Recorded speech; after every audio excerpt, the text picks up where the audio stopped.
최근 독감 환자 수가 급증하면서 보건당국에도 비상이 걸렸습니다. 질병청은 최근 5년 동기간 대비해서 최대 규모로 발생하고 있다며 예방접종을 서두를 것을 당부했는데요.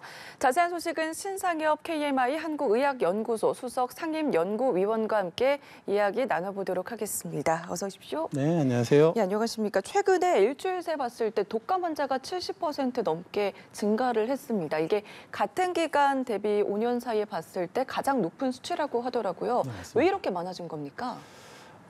지금 2019년 이전에는 사실 이제 독감이 유행을 했을 때 적절한 주기가 있었습니다. 이제 네. 1년에 2번 유행을 했는데요.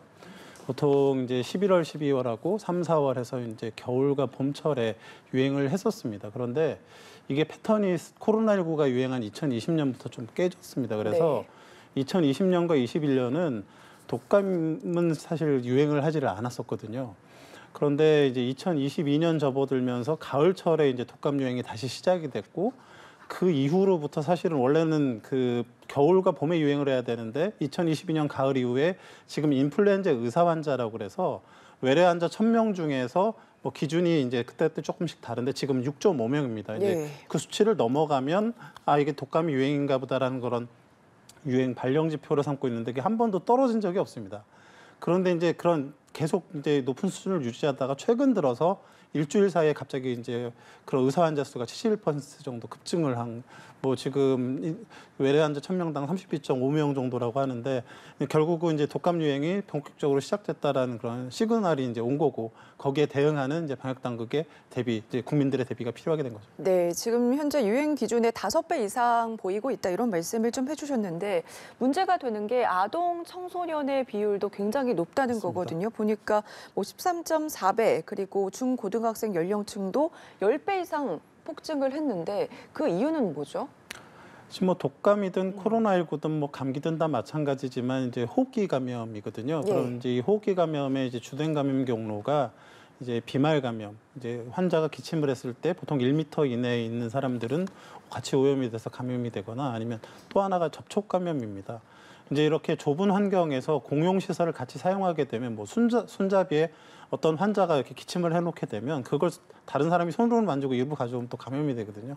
그러니까 환경적으로 이런 독감 유행이 매년 그 2019년 이전에도 2번 유행을 할 때 독감 유행의 시작은 항상 학생들로부터 시작을 했습니다. 그리고 그게 시간이 지나가면서 어르신들한테 진행이 되면서 그 어르신들한테서 이제 피해가 나타나는 그런 양상을 보였었기 때문에 네. 지금 이제 학생들한테 유행이 본격적으로 나타났다 한다 그러면 어르신들을 보호를 어떻게 해야 될까 이런 부분들을 이제 같이 고민해야 되는 그런 상황이라고 봅니다. 네, 또 문제가 되는 게 지금 독감으로 입원하는 환자의 속도도 굉장히 빠르게 늘고 있다는 거거든요. 네. 독감으로 입원을 하게 되는 사례들이 있다면 어떤 게 있을까요?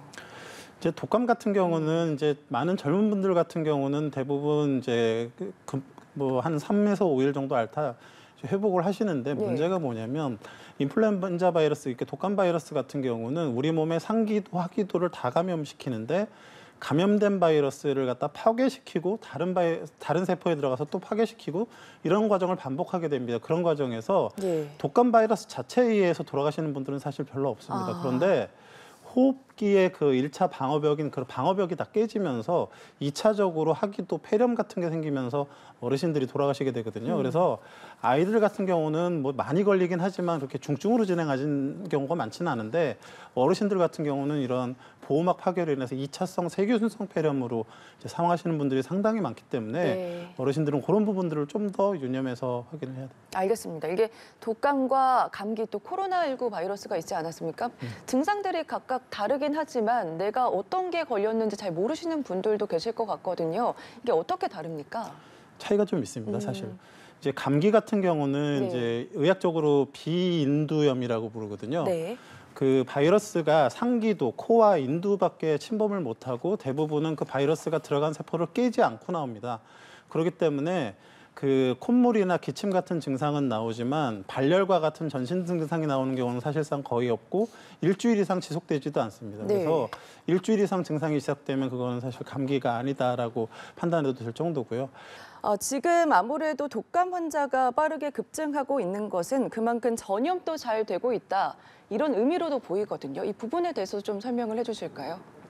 이제 뭐 결국은 독감과 같은 이제 호흡기 바이러스들은 비말과 접촉감이 아까 말씀드렸던 그런 상황이기 때문에 그런 산밀의 공간, 밀접, 밀폐, 밀집한 그런 공간에서 이제 사람들이 모여 있으면 거기 환자가 있을 때 감염이 빠르게 전파되게 되고 실제로 어린이집, 유치원, 그다음에 초중등, 고등학교 중심으로 이제 유행이 시작이 됩니다.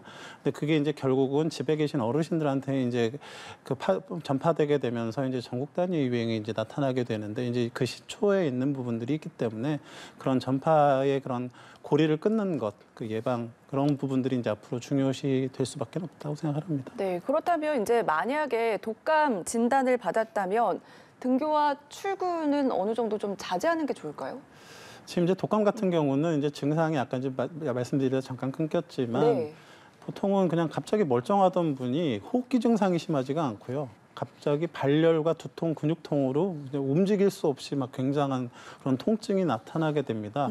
그런데 그런 통증이 보통 한 3일 정도 가거든요.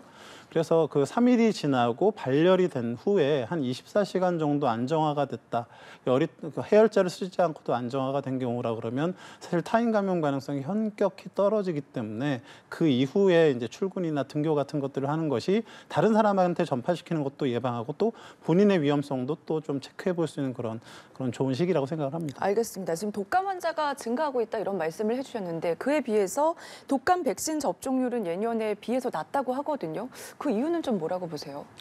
사실 이제 독감이 정말로 대규모 유행을 하게 되면 전 국민의 한 10에서 20% 이상이 걸립니다. 그런데 네. 평상시 유행에서는 한 5% 내외 정도밖에 걸리지는 않거든요. 그러니까 이제 일반 국민들 입장에서는 그렇게 쉽게 걸린다는 느낌이 들지는 않습니다. 그런데 그 학생들 같은 경우는 교실에서 한번 독감이 돌기 시작하면 반 아이들 다 걸리거든요. 네. 그래서 약간 느끼는 그런 차이들이 좀 있는 것 같습니다. 그래서 부모님들 입장에서는 난 잘 안 걸리는데 그렇지만 실제로 아이들 같은 경우는 상당히 잘 걸릴 수도 있고 어르신들 같은 경우는 걸렸을 때 또 위험할 수 있고 그런 부분들을 고려해서 부모님들이 이제 자식들이나 이제 어르신들한테 이제 접종하는 그런 부분들을 좀 챙겨드려야 되지 않을까 생각을 합니다. 네, 그러면 독감 예방 접종을 하게 되면 어느 정도 효과가 있다고 보시죠? 독감도 그렇고 코로나19도 그렇고 예방접종의 효과는 한 4에서 6개월 정도 갑니다. 예. 그런데 그런 젊은 사람들 같은 경우는 독감 백신 맞게 되면 예방 효과가 뭐 많게는 70에서 90%도 가지만 어르신들 같은 경우는 사실 50%가 되질 못합니다. 대부분.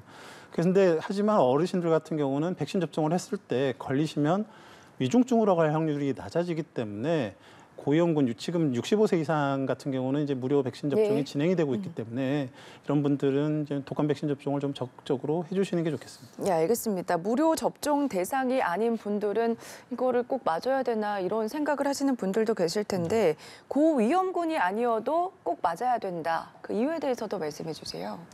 일단 지금 정부에서 무료 백신 접종, 고위험군이라고 이제 접종을 진행하고 있는 대상은 65세 이상, 그다음 13세 이하 소아청소년 그리고 네. 임신부입니다. 이 세 그룹의 경우에는 사실 접종을 해주시는 게 좋겠고요. 6개월 이상의 기저질환자 역시도 사실 독감에 걸렸을 때 이런 합병증 확률이 높기 때문에 네. 접종을 좀 진행해 주시는 게 좋겠고 또 하나가 젊은 분들도 아까 말씀드렸지만 한 3일 정도는 출근이나 등교가 어렵습니다. 그러니까 뭐 중요한 일정, 뭐 자영업자, 회사원, 뭐 시험 앞두고 이런 분들이 걸리게 되면 좀 사실 굉장히 곤욕스러워하는 경우들이 있기 때문에 그리고 특히 좀 의료 좀 환경이 안 좋은 해외에 오래 계셔야 되는 분들을 해외 출국자 이런 분들은 좀 접종을 하시는 것도 괜찮겠다 생각을 듭니다. 알겠습니다. 이런 가운데 코로나19 확진세도 증가를 하고 있습니다. 겨울철 재유행 우려도 제기가 되고 있는 상황인데 여름철에 한 차례 이제 급감했다가 다시 지금 빠르게 증가세로 돌아섰거든요. 재유행 우려의 목소리가 계속 나오는 이유는 뭐라고 보십니까? 근데 지금 사실 코로나19 같은 경우는 한 번도 지금 급감해갖고 안정 상태에 들어가지를 못했습니다. 네. 그래서 지금 그 8월 말까지는 전수조사를 이제 우리가 했었고 그 이후에는 표본 감시를 하고 있는데 네. 표본 감시 이후에도 한 7천에서 8천 명 정도의 확진자가 확인이 되고 있거든요. 지금 뭐 이걸 갖다가 사실 뭐 산술적으로 정확하게 계산하기는 어렵지만 한 3만 명대 정도의 환자는 지금 꾸준히 발생해 왔다라고 볼 수 있고 최근 일주간에 지금 독감과 같이 또 표본 감시 환자가 늘어나고 있습니다. 그래서 아마도 이번 겨울에는 독감과 코로나19가 같이 유행하는 그런 상황들을 피하기는 어려울 것 같고 네. 결국은 그런 피해들이 고위험군들에게 집중이 되기 때문에 독감과 코로나19 둘 다 사실 가장 효과적인 그런 예방 방법 중에 하나가 백신 접종이기 때문에 해당하시는 분들은 백신 접종을 좀 네. 해주시면 좋겠다 생각합니다. 알겠습니다. 오늘 말씀 여기까지 들어보도록 하겠습니다. 지금까지 신상엽 KMI 한국의학연구소 수석 상임연구위원과 이야기 나눠봤습니다. 고맙습니다. 네, 고맙습니다.